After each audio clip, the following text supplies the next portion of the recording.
crazy. Listen, your campaign is flailing. Let's get the brown guy up here to start rapping along to an Eminem track, dude. That's how you'll win over the voters. All these fucking octogenarian gray-haired hogs in the audience are like, yeah, I remember this song. And I remember calling Eminem a Satanist threat to the children and calling for his music to be banned. But now I forgot about all that. I forgot that I was a major player in that. And now, you know, I don't care as much because I'm essentially about to die anyway. So let's go.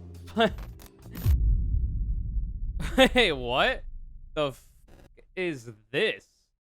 Apparently, Vivek Ramaswamy is performing Lose Yourself at the Iowa State Fair. For those of you who don't know, this Humegalol is currently running for president as a Republican, trying to sell books. It's not Squeaks. You might think it is.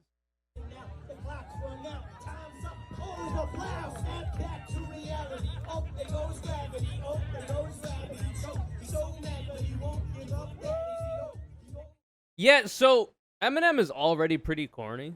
Like, with the benefit of hindsight, old Eminem, like the Marshall Mathers LP, the Slim Shady LP, there are some good songs on those. There are also some fucking duds. And it's all just kind of cringe in hindsight. At the time, it was super shocking and controversial because of a lot of the stuff that Eminem is talking about. A lot of the, frankly, really bad shit he's talking about. But now it's just like, whatever. Like, it has not stood the test of time, really. And a lot of his newer music has all been ass. So, that said, that's an awfully hot coffee pot. You know, he doesn't like Donald Trump. Should I drop on Donald Trump? Probably not. You know, and the fact that these Republican voters might enjoy an Eminem song is funny given that context, because Eminem was the white rapper, right? He was the edgy white rapper because the non-edgy one was Vanilla Ice. So obviously you're going to gravitate to one or the other. Vanilla Ice was very mainstream palatable, like a pop rapper kind of thing, and Eminem was not. And he got into a lot of controversies and whatnot. And that's why a lot of these right-wingers like him. Because they like the old Eminem. They like the old Marshall Mathers. But that guy doesn't exist anymore. He's libbed up now. He's libbed up and Donald Trump posting and Kofefe posting. It's just not good. And he's just been putting out trash. Apparently the Marshall Mathers LP2 was okay. I did not listen to it. The last new Eminem album I put like a full listen to, I think was Kamikaze, was it called? And before that it was Recovery. But, like, it's just funny that white people like Eminem because he's white. And he was, like, the white rapper at the time who was saying edgy shit, using controversy to make himself wealthy. And now we got Vivek Ramaswamy, who is running for president to sell a book because there's no chance in hell he wins. Maybe he wants a cabinet position. Also, he's a brown man, so that's an immediate no for any major position of power. Right-wingers, Republicans, they'll vote for black and brown people in the Republican Party for other levels of power, like House of Representatives, Senator even, because, you know, you got, like, Tim Scott. Like, they'll vote for, like, lower levels, but they will never vote in a brown person for president. It's never going to happen. In the Republican Party, that is not happening. It barely happens for the Democrats. Like, Obama was a fucking flash in a pan, and now we have Joe Brandon, who is a person of color because he's Irish. You have to remember. But, like, it's just not doing it.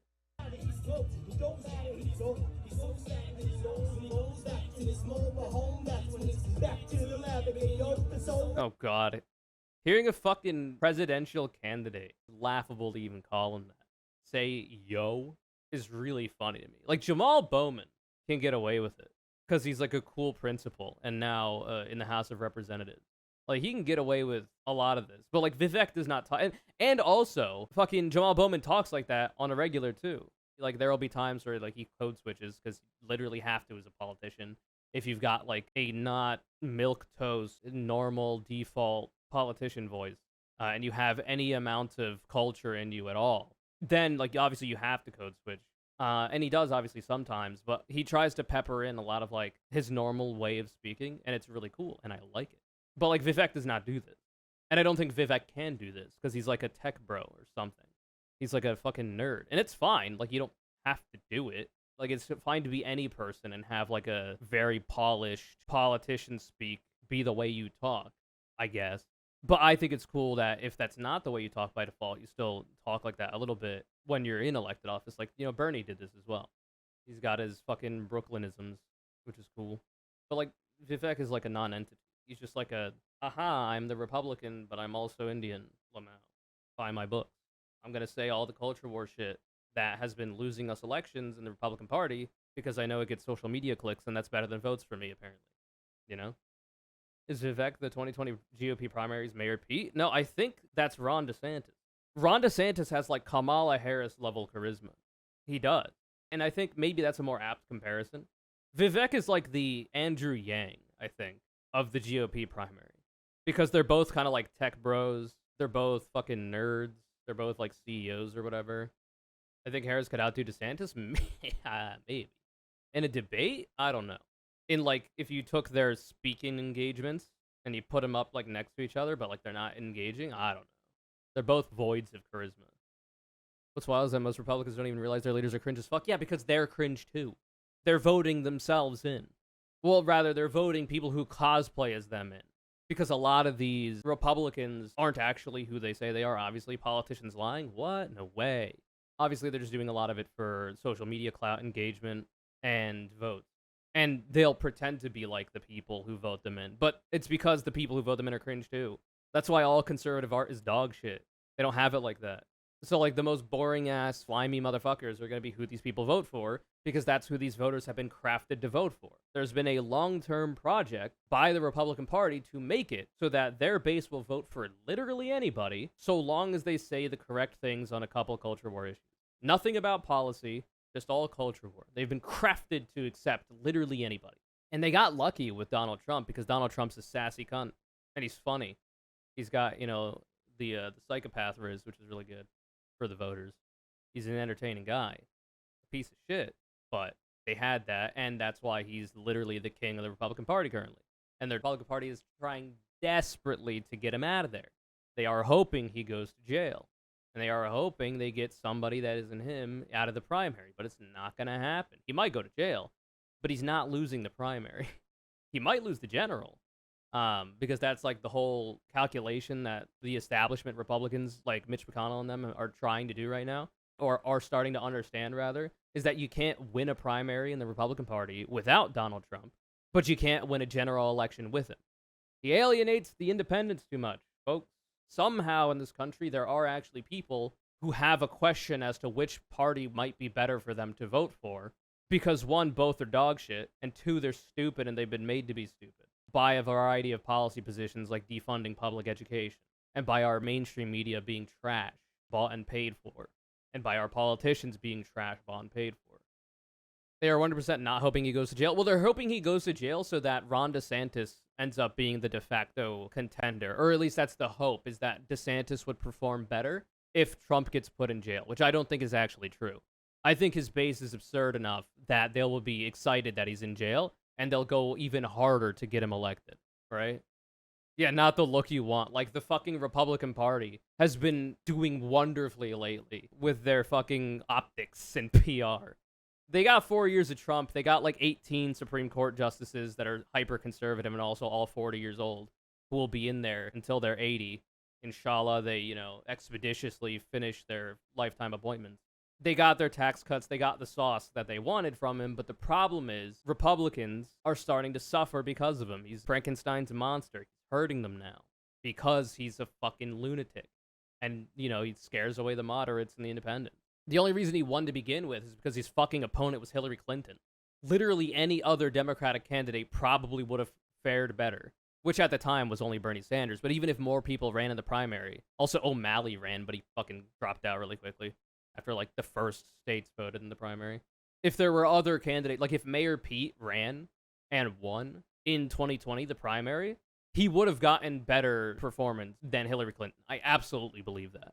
Because one, Hillary's a dog shit candidate. Two, Hillary's a dog shit candidate. Three, Hillary's a woman, and people don't like that in this country, unfortunately. I would love it if this country was going to be okay with voting a woman into a seat of power like the presidency, but we're just not there yet.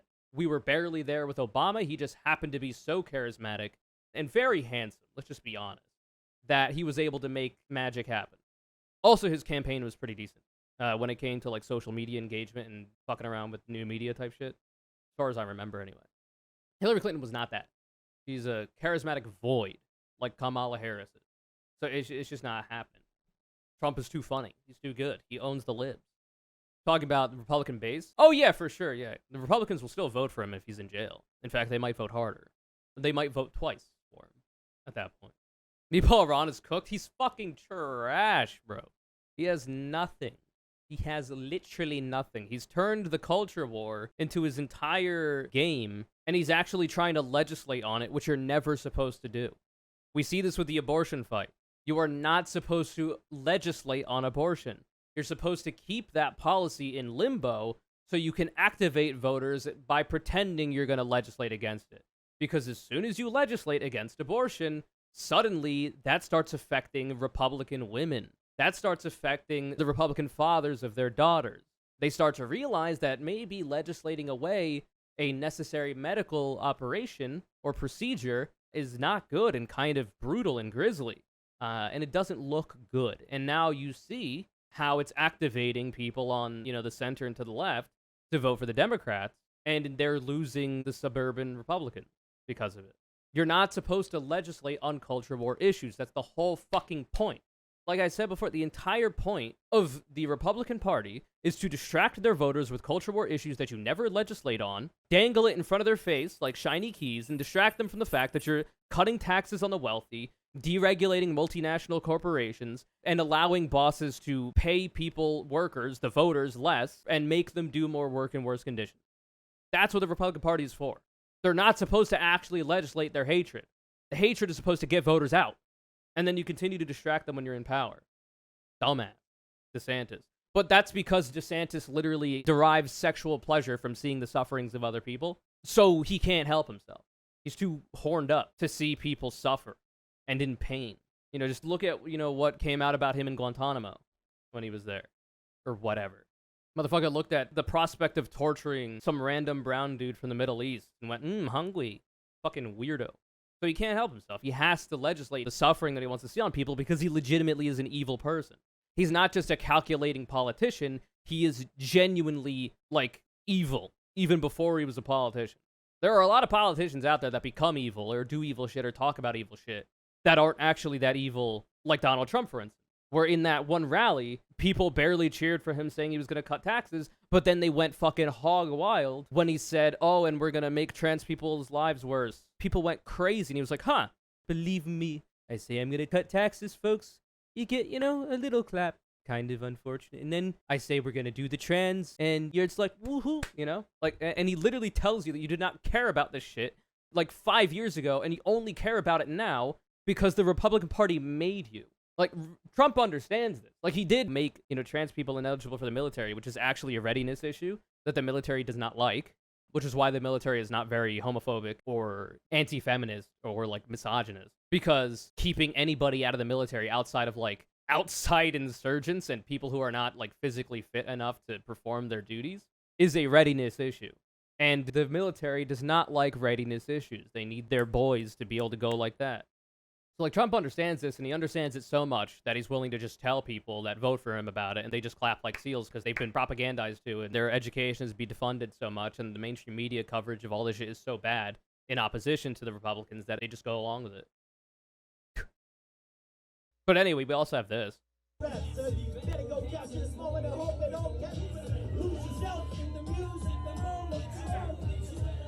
That's crazy. We gotta get the brown guy up here to start rapping, alright? Listen, your campaign is flailing. Let's get the brown guy up here to start rapping along to an Eminem track, dude. That's how you'll win over the voters. All these fucking octogenarian gray-haired hogs in the audience are like, yeah, I remember this song. And I remember calling Eminem a Satanist threat to the children and calling for his music to be banned. But now, I forgot about all that. I forgot that I was a major player in that. And now, I don't care as much because I'm essentially about to die anyway. So let's go. Vivek has gone woke? Yeah, Eminem is a fucking wokester. That's an awfully hot coffee pot. Should I drop on Donald Trump? Probably not. Tofu not as spaghetti, tofu not as spaghetti, tofu not as spaghetti, tofu not as spaghetti. You know? He used to be more edgy, but now he's anti-Trump. He's Kofefe posted. Emma's never living that cipher down. It's good.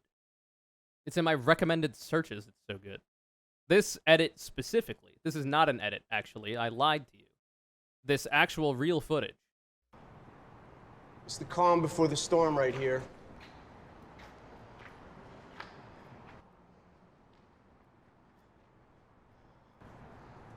I forgot. I forgot. It's so good. That's an awfully hot coffee pot. Woo! What?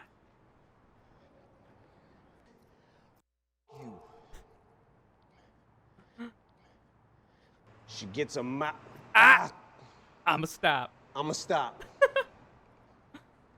Anyway, that's the rest of it. After this, you know, the person who made this video, which is a really good edit, starts doing some stupid cringe shit. I'm not a big fan of it. That's an awfully calm parking lot. It's good.